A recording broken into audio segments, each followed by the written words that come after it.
Değerli izləyicilər, videonu bəyənib kanala abunə olun ki, hər kəs son xəbərlərdən anında məlumatlansın.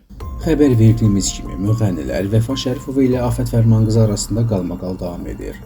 Bildirilir ki, Afət sosial şəbəkə hesabında paylaşım edərək qarşı tərəfin ona iftira atdığını iddia edib. Mənə böhtan atır ki, ərim hamamdan müğənni xanıma yığıb, deyib sənə 5000 verirəm, hamama gəl. Başına gələn özündən misal çəkər axı. Sən deyildin ki, deyən evimi satıb o kişiyə vermişəm. Səni niyə başa salan yoxdur ki?